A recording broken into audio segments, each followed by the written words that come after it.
Hey, welcome to Right on the Mark with your host, Mark Young. Today's podcast subject is professional wrestling, one of my favorite subjects to talk about. Could also call it studio wrestling, as it was back in the day. Now, when I say back in the day, I say back in probably the 70s when it was on TV that I used to watch as a kid. Back in the day, it was on Tuesday nights. Chilly Billy Cardilli hosted it, and it was known as studio wrestling. You would see the same fans in the seats and basically the same wrestlers. They would just fight different people, different heels. There were certain wrestlers that fought the same person all the time. There were good guys, there were bad guys. They were just all over the place. But for the most part, they would have one featured match per night, and you wanted to make sure you watched it.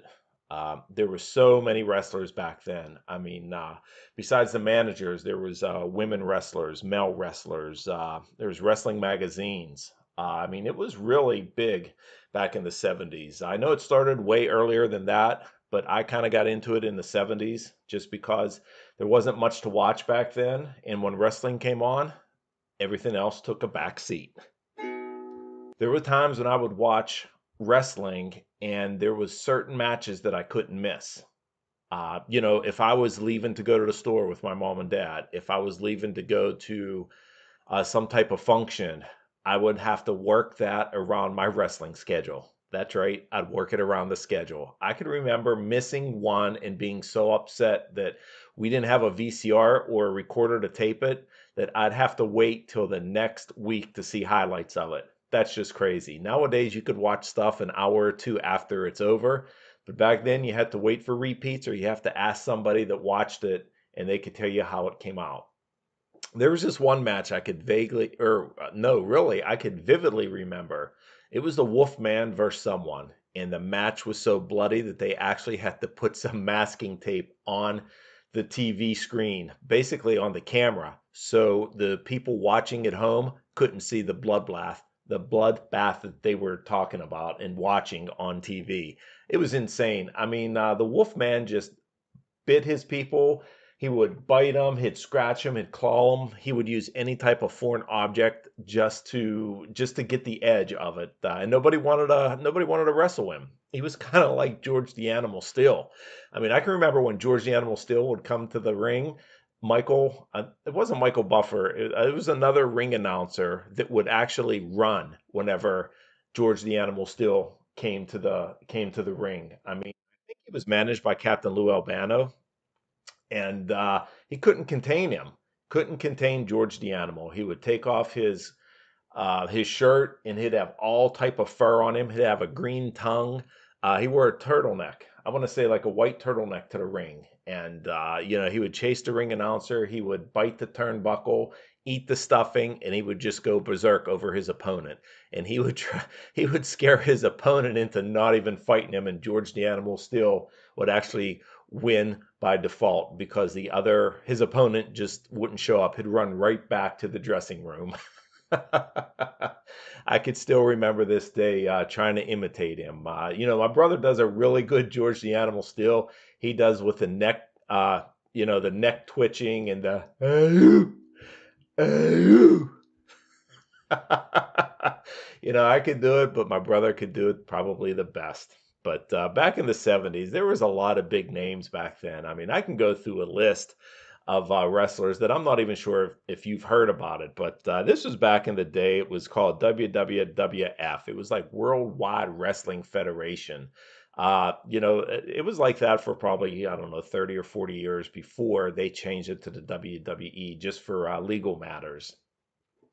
But they called it studio wrestling back in the day as well. They also mentioned about the squared circle, which is kind of odd. The ring is square, but I guess the Greco-Roman style wrestling was a circle, so they'd always say in the squared circle today, and they would introduce the wrestlers. But back in the day, I can remember like Dominic DeNucci and like Mr. Fuji and Dean Ho and Tony Gurria. There was a lot of wrestlers that would tag team up. The Valiant brothers were really nice. Sometimes there was three brothers, like Gentleman Jerry, Luscious Johnny. And there was a third one that would come in, like a long distance brother that would travel in, and they would fight a triple tag team match. I mean, you had the Mongols. They were really popular back in the 70s. Larry Zbyszko was huge, also known as the Legend Killer. And of course, they always beat up on the guys like the SD Jones and the Michael Williams and Fred Williams and all those, like Baron Miguel Cicluna, all the lower level wrestlers that just wrestled to get a paycheck but didn't win. And you knew they were going to lose, but you still cheered for them because you always wanted them to beat the heel. I mean, there was the likes of Haystacks Calhoun, Stan Hansen, Chief J Strongbow. I mean, back in the day, there was Haystacks Calhoun. I mean, geez, I remember him and I think it was Gorilla Monsoon being a tag team partner, and they were pretty devastating. And you had the Lumberjacks back then. You had a lot of tag teams that stuck around. Like nowadays, when I watch wrestling, which I don't watch that often, they'll change partners maybe every couple of months. But back then, you stuck with them because they were either related to you, they were in the business with you, you just worked with them really well, or they were actually your brother or sister. You know, I mean, there was a lot of hatred back then that people took seriously, I'll say. I mean, I can remember when Sergeant Slaughter turned heel, and he would come in with an Iranian flag when he would celebrate with the Iron Sheik, and he wasn't American anymore, and there was like death threats to him. I could remember reading, but there was a lot of other, uh, I'll say, probably flamboyant wrestlers. I mean, one of the more flamboyant wrestlers, of course, was Ric Flair. He wasn't in the WWE back then. He was probably in the NWA, the National Wrestling Alliance.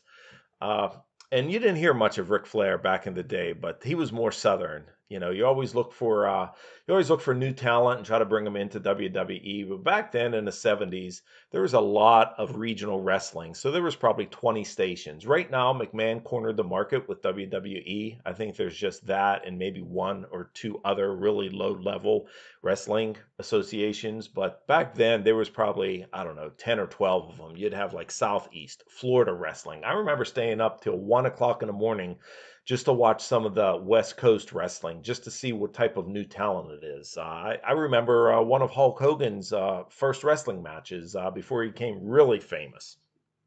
I think he was announced as Terry Bollea, his actual name, before he became Hulk Hogan.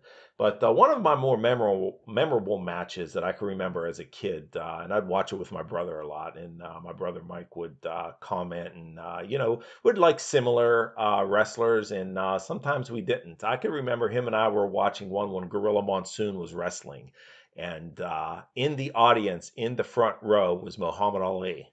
And Muhammad Ali kept wanting to get in the ring, and Muhammad Ali's manager kept holding him back. And Gorilla Monsoon is taunting him. He's taunting him. He's like, you're done. So Gorilla Monsoon he beat the guy, his opponent that he was supposed to beat within a matter of minutes. And then he started pointing to Muhammad Ali. Now, at this point, me and my brother are thinking, well, I think I'm going to go with Muhammad Ali. I think a boxer could beat a wrestler. So we're like, yeah, get in the ring, Muhammad. You could take him. Don't take that, because Gorilla Monsoon at that time was a heel. I mean, he was a bad guy. So you always wanted to root against the bad guy.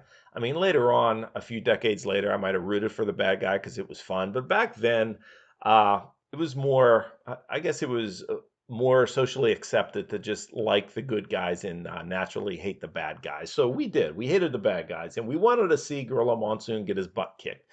So all of a sudden, uh, the so Muhammad Ali runs into the ring, takes off his dress shoes. So he's in a nice dress shirt, dress pants, and he starts doing a rope a dope around Gorilla Monsoon. So he just circles him, and Gorilla Monsoon just keeps taunting him and taunting him. So of course Muhammad Ali, the trash talker that he is, he would point at him, look at the crowd, and just tell him, "I'm the greatest. I'm the greatest." Well, this one time, after a minute or two of just jabbing and punching and not even hurting Gorilla Monsoon, he pointed to Gorilla, looked at the fans, and says, "I'm the greatest." Gorilla grabbed his arm as he pointed it at him, put him over his shoulders. Gorilla Monsoon airplane spun him, put him down, and he could have pinned him and probably crushed his dreams right there. But his manager backed him off, and the referees came to back Gorilla Monsoon off. So right there, me and my brother were shocked. We're like, whoa, what just happened? Gorilla Monsoon beat a professional boxer? No way. But yeah, that was one of my favorite memories to the day. I could still remember it. You could probably YouTube it now to see what it's like. I haven't done that in a while. But yeah, that was pretty memorable. There's a lot of memorables matches back in the 70s. I mean, one of my other favorites, I had Chief Jay Strongbow. I kind of liked, I just kind of liked what he stood for. I kind of liked the Indian ways and how good he was to the fans and how personable he was. But man, he fought the wrong guy this one day, and he had to eat his own feathers. Yeah, he fought Sparrows Arion, and I'll never forget. Sparrows locked him in the ropes, and he couldn't do anything. So Sparrows grabbed Chief Jay's headband full of feathers, and he fed it to him like he was eating his own feathers. He just shoved it in his mouth, and everybody couldn't believe it. Like the whole studio wrestling was shocked. I swear, all the wrestlers came out to watch this to try to stop him, but you couldn't stop Sparrows Arion. Every time that he tried to stop him, Sparrows would get out of it and go in and throw feathers in his face as Chief Jay still locked in the ropes. And those are probably my two favorite memorable matches of the 70s. There was a lot of other wrestlers back then too. I mean, it's so hard to remember everyone back then, but I remember Ken Patera was huge. Of course, Andre the Giant was big. You had the Iron Sheik, Bobby Backlund. One of the biggest ones I'd say was Bruno Sammartino, a local boy from Pittsburgh. I remember seeing, I wasn't there, I didn't see it live, but I remember when he won the championship belt back in the 70s. I think he beat like Buddy Rogers or somebody, and he held on to it for like 12 or 13 years, but you never saw Bruno wrestle on TV. That was really weird. So he had the championship belt, but he never wrestled on TV. He would always wrestle somewhere else live, and he was the champion that wasn't on TV. And you always heard him in interviews, and you heard his manager in interviews. I want to say it was like Arnold Skolin was his manager, or something like that. And there was a lot of managers back then too, so I really can't remember. But Bruno never wrestled on TV until later on in his career, but he held on to that championship belt for quite a long time. And local boy does good. Everybody wanted him to win, but you always watched it for the interviews. I can remember my brother and I would watch wrestling and couldn't wait for the interviews. Like you couldn't wait to hear Roddy Piper talk or Lou Albano, or you couldn't wait for Jimmy Snuka to come on. I can remember after Bruno Sammartino lost the belt, I think he lost it to like superstar Billy Graham, and Billy Graham was a good talker. He was kind of a hippie in the 70s, wore a headband, had like the red, white, and blue, the tie-dyed shirts, but he was super huge. He was roiding, no doubt. I mean, he was large and in charge. I mean, this dude was a beast. Superstar. Me and my brother really liked Superstar. He was really good, but then he started to fade. And I think he actually probably lost to Bobby Backlund or something like that. And then I think Bob Backlund had that belt for a while and then lost to the Iron Sheik. And then I think the Iron Sheik had it for like maybe 6 months until Hulkamania came back in the late 70s, early 80s. And then Hulk Hogan just beat the Iron Sheik. And after that, it was all Hulkamania from there on in. But going back to the 70s, I remember being so into it that I would actually subscribe to wrestling magazines back then. And I became a pen pal. So you could actually write about your wrestling favorites and non-favorites. And I remember becoming pen pals with a lot of people all over the country. And that's how you did it back then. You just wrote letters back and forth and you talked wrestling. And I remember having my picture in a wrestling magazine. To this day, I don't know where it's at. It's probably at my mom and dad's house, but I know I cut it out of the magazine and then I ordered another magazine, but my picture was in there. And what I remember most about that was they want you to put your favorite wrestler in there. And I had so many to choose from. And I remember this one wrestler came in. His name was Billy Red Lyons. And he kicked butt for maybe a few years. Wasn't a big name, but I'm like, oh, I love Billy Red Lyons. The new guys coming in and kicking butt. So I put in In the wrestling ad, as my pen pal picture as my favorite wrestler being Billy Red Lion. So not too many people knew him, but I did get a lot of pen pal letters. I didn't want to stick with like Bruno Sammartino, Superstar Billy Graham, because everybody liked them back then. So I kind of stuck with my own guy, Billy Red Lions. He wasn't a big headliner, but he was decent and he did kick your butt once in a while. And I think that's what you really wanted back then was you knew your guy couldn't win. You just wanted him to kick some butt for 10 or 15 minutes before the bad guys actually took over, cheated, and beat you. And we all know that's how it happened. You know, they say it's predetermined, which it is. And but you know, in wrestler's defense, it does hurt. I mean, to drop an elbow, drop a leg, heart punch, all that stuff is real. All that stuff hurts. I mean, people have died wrestling.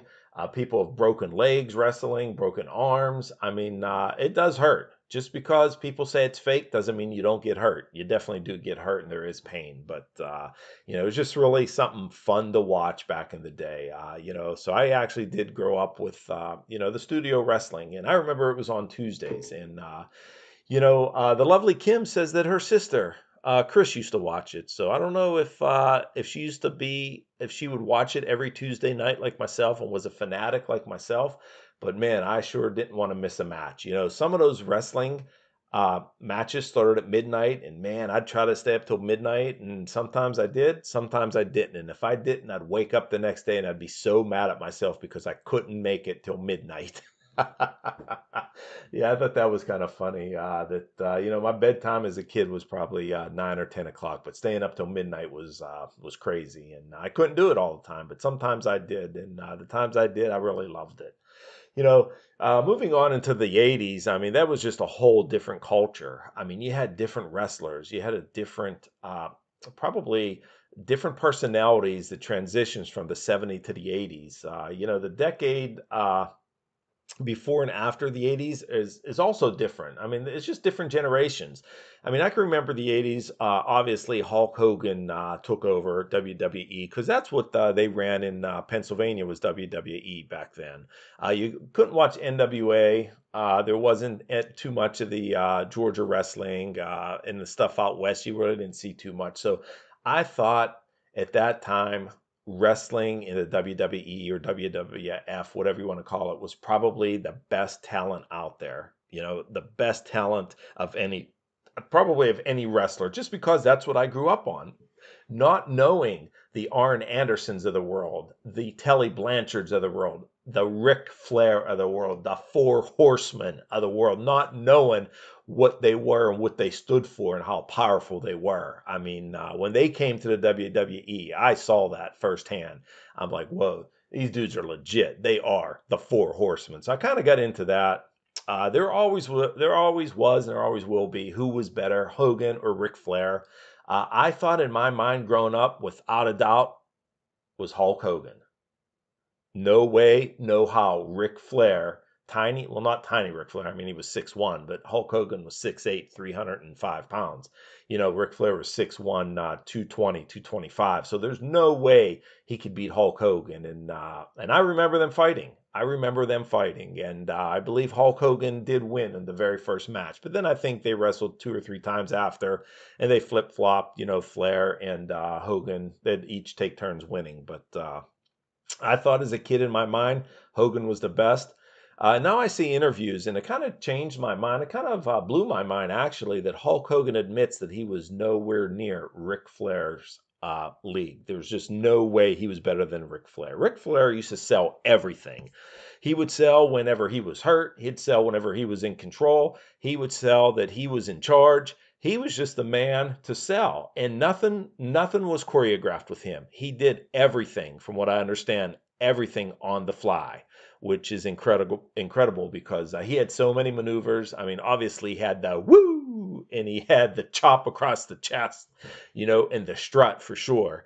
But Hulk Hogan just had a basic couple moves, and he admitted that. I remember seeing him a little while back on a talk show, and he talked about it. And he's like, "Look, I only had a couple moves. I had, I had an elbow, I had a leg drop, and then I had the big finger that said no whenever I was in a headlock. And then after that, that was it. The match was over. But he said Ric Flair can make a match last an hour, not a problem, and he would entertain you. Hogan said he couldn't entertain you that long. He just had a few moves, and then he admitted that he was better than Ric Flair. Or I'm sorry, that he wasn't as good as Ric Flair. So that's just some behind the scenes stuff that I found interesting. You find that out after the fact. You grow up on Hulk Hogan, he's the best, and then you talk to Hulk Hogan, and he's like, "Look, bro, I'm not the best, brother. Ric Flair is the best. He just did it all, and he was the best entertainer. I mean, I wasn't into Ric Flair back then, but man, when he came into the WWF, he was the man."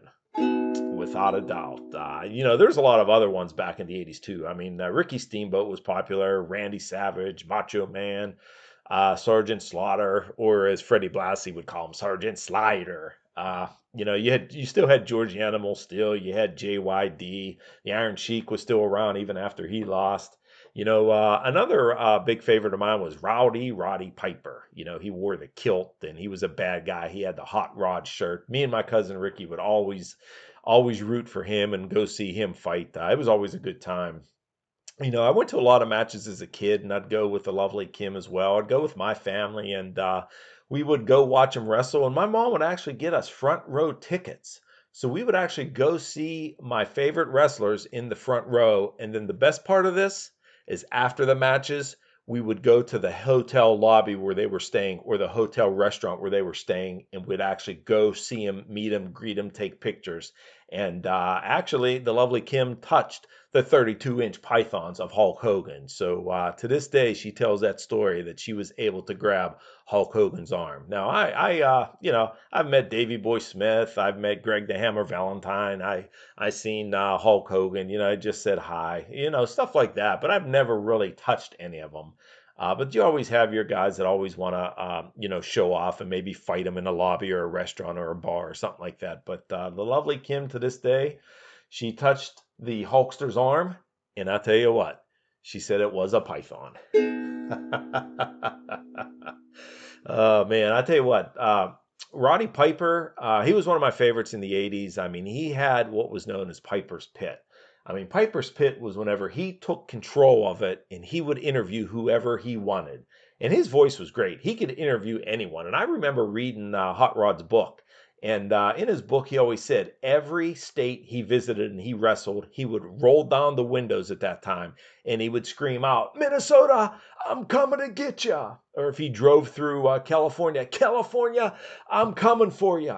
And he would just do that. And that just kind of get him psyched up for the wrestling matches. So he definitely had a good book. And I read a lot of wrestling books over the years. But his was, one of the few that stood out to me that, he had a lot of insight on wrestling. And but anyway, getting back to Piper's Pit, I mean, geez, he would have the best of the best on Piper's Pit, or he would have terrible people on there, terrible wrestlers that haven't won a match. I can remember Steve Williams, one of his first interviews that he did with Steve Williams, and he's like, Steve, can you tell me why you haven't won a match? You fought in 37 matches and you haven't won a match. Can you tell me? And Steve Williams will go, "Well, Roddy, I'll give 100%. 100%? I'll show you 100%. And then he just goes off and just crushes him and just throws him off the set and goes, "There's 100% for you. Take that, Mr. Williams. Take that. How'd you like that? Get out of here." And then Piper would just go on to the next interview the following week. So it was kind of like a soap opera. So you waited for somebody mean to come on there to take him on, because you would just challenge Hot Rod and then he would strike you when you least expected, and he would always win on Piper's Pit. He got to a point where he needed a bodyguard because there were so many people that wanted to attack him on Piper's Pit. I can remember that. I had another favorite, Jimmy Superfly Snuka, and he visited the pit one day. And I'll tell you what, I thought Superfly had the best of him, but he sat down and Hot Rod start interviewing him, and he kept telling him, "Jimmy Snuka, sit down, sit down, sit down, sit down, sit down right there. So you think you're the best, don't you? You think you're the best wrestler there is. Oh, sit down, AC. Kind of help him sit down, will ya? AC. AC, that's my bodyguard, Ace. That's my bodyguard, Ace. And Bob Orton would be standing behind Snuka the whole time and just making sure he didn't do anything to Hot Rod. So Hot Rod could just make fun of anyone he wants, and then Bob Orton would just take care of him, and they wouldn't lay a hand on Hot Rod. But the one time Jimmy Snuka tried to attack him, Hot Rod went off on him. And he's like, "So you think you're from the Isle of Samoa? Is that right? Is that right?" He's like, "No, I'm from Fiji." "Oh, Fiji. I'll show you Fiji." And he grabbed these bananas and coconuts and he started hitting Jimmy Superfly Snuka over the head with coconuts.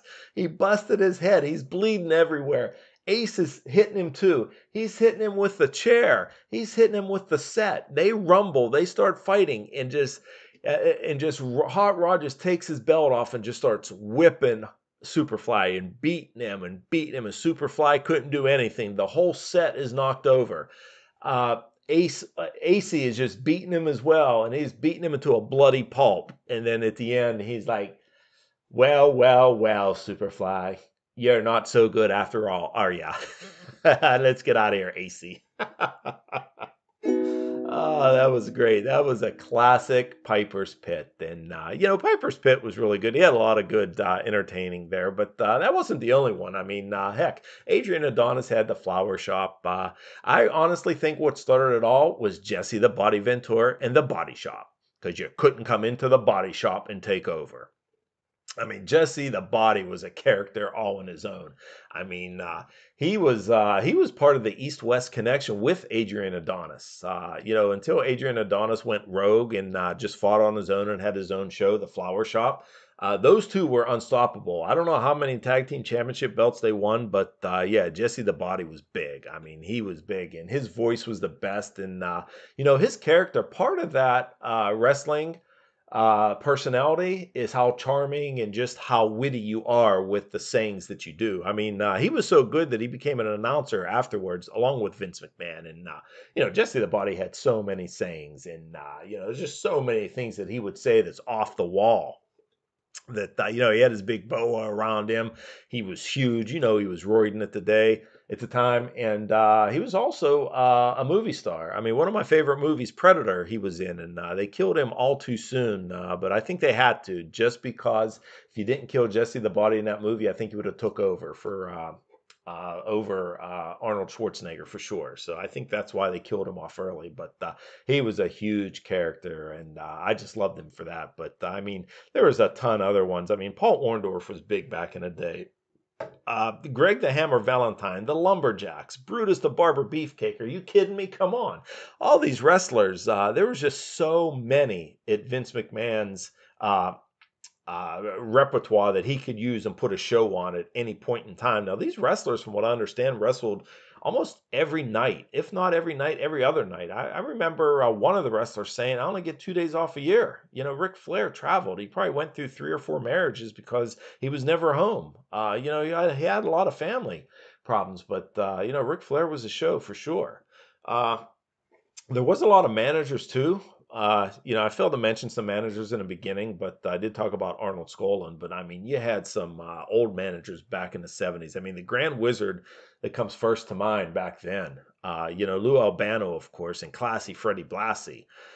Those managers were tops. They were just tops of the cream. There were some other managers that came along in the 80s, and they just weren't as good. I mean, you had Bobby the Brain Heenan, Jimmy Mouth of the South Heart, like Paul Bearer and Slick. I mean, come on. And then there was even like some girl managers. I mean, like Miss Elizabeth or Sensational Sherry or something like that.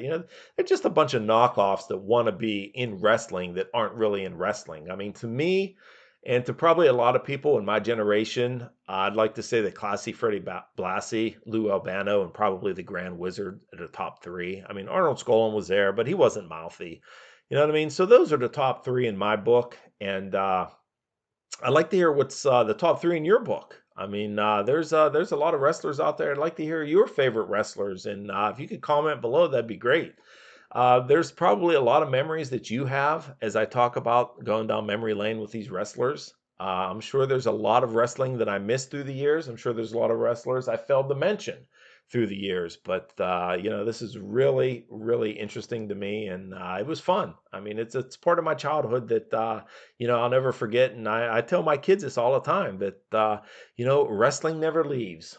Wrestling may change its characters and its people and persona, but wrestling never leaves you. It always sticks with you, and there's always sayings, and there's always something that you could say that refers you back to wrestling. I mean, Hot Rod always said, "You don't throw rocks at a guy with a machine gun."